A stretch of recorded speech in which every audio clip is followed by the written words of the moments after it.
أعوذ بالله من الشيطان الرجيم بسم الله الرحمن الرحيم Assalamu alaikum wa rahmatullahi wa barakatuh. And welcome back to Living the Quran through the Living Quran. In this series, we've been reviewing the exegesis, the commentary, the analysis of chapter number 56, Surah Al-Waqi'ah, as authored by Sheikh Mohsin Qiraati and found in his multi-volume commentary Tafsir An-Nur. Today in our discussion, we want to look at the topic of the reality of death and our incapacity to prevent it. And in this discussion, we'll be journeying through verses 83 up until verse number 87. So a total of 5 verses to better understand this topic from this aspect of Surah Al-Waqi'ah. Now, as we know in the previous sections, and even the name of the surah, the chapter known as Al-Waqi'ah, this great event, this impending event, this event of reality, that it speaks and it is named and it is entitled about the end of this world, the death that we will all face in the day of resurrection. And so it is apt that this section will speak about the reality of death and the inability for you and I as human beings to actually prevent this reality from coming forth. Before we go into the commentary, let us have a listen to the Arabic verses, followed by the English translation, and we'll then come back and have a review of some of the thinking points and some of the lessons that we can learn. Allah says the following in Surah Al-Waqi'ah. فَلَوْلَا إِذَا بَلَغَتِ الْحُلْقُومَ وَأَنْتُمْ حِينَئِذٍ تَنْظُرُونَ وَنَحْنُ أَقْرَبُ إِلَيْهِ مِنْكُمْ وَلَكِنْ لَا تُبْصِرُونَ. Why, then, when the soul of the dying person reaches the throat, and you are at that time looking on helplessly, and when we are nearer to him than you, though you do not see? فَلَوْلَا إِن كُنتُمْ غَيْرَ مَدِينِينَ تَرْجِعُونَهَا إِن كُنتُمْ صَادِقِينَ.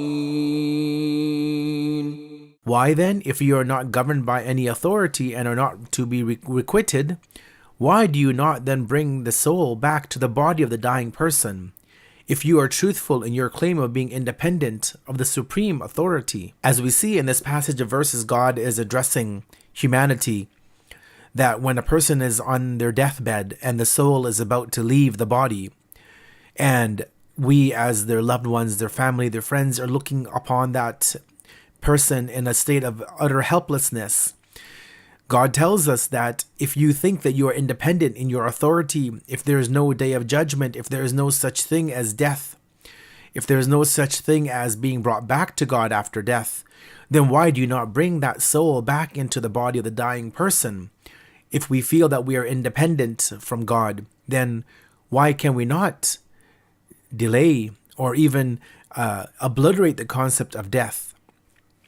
Let us see what Sheikh Mohsin Qiraati has to say in this regards in his commentary of this passage. He states the following, that if those who deny the resurrection doubt in the power of God in terms of him being able to bring the dead back to life, then do they also deny the power of God in taking away the life of the human being as well?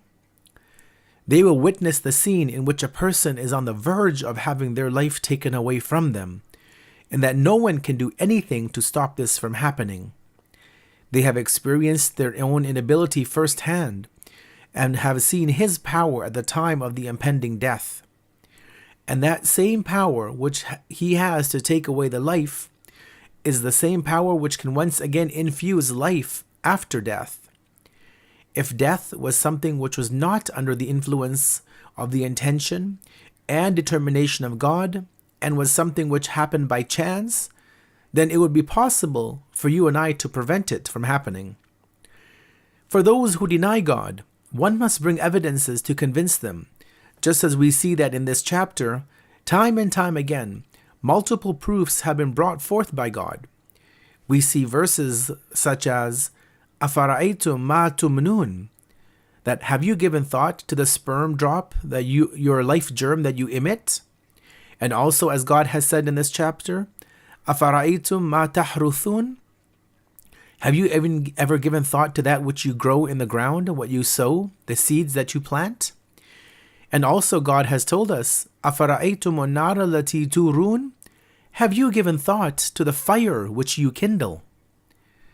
Of course, sometimes some people should be humiliated by way of showing them scenes of their own life in situations in which they are completely incapable of doing anything to change their situation.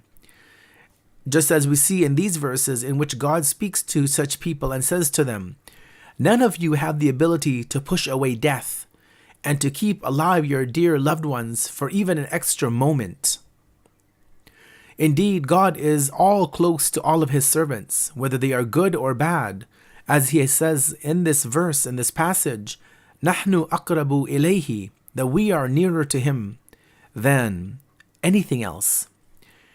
However, that which is important and carries value to it is that we seek to attain closeness to God through our faith and our righteous actions. Looking at some of the words which God has used in this passage, the word madin, it comes from the word dain in the meaning of retribution. And therefore we have this phrase, Yawm ad-Din, which is one of the names of the day of resurrection, the day of retribution, the day of accountability. And we read this in the Quran in Surah Al-Fatiha, the first chapter of the Quran, in which we see and we say, Maliki Yawmiddin, the master, the owner of the day of judgment, the day of retribution. It should also be kept in mind that when God uses the word looking, when he says tanzurun, that this is not the same as seeing, or as God says, tubsirun. And how many times is it found that a person looks at something, however, cannot see it, and falls into thought about something else entirely different?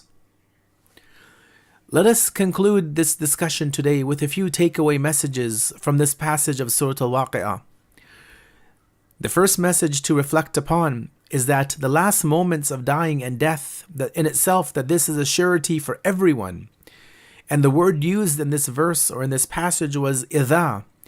And this comes when the thing being discussed is something which will definitely occur. As we said, and as we know as a reality, that death is a reality, that death is a definite occurrence that no one can deny. We may be able to delay it. People may live over 100 years, but ultimately God will eventually take each and every single human being, no matter how far we become advanced in our technology and our science and in the field of medicine. Point number 2 is that God is the closest entity to the human being, closer than anyone else can be to another person. The closeness which people have for one another is a physical proximity. However, the closeness of God stems from his complete surrounding at a metaphysical level of his creations. And the third and the final point to reflect upon in this passage of Surah Al-Waqi'ah is that the resurrection and its punishments and rewards in the next life are definite. And this is seen by the usage of the past tense verb to describe an event which will transpire in the future. And this shows that something is definitely going to happen.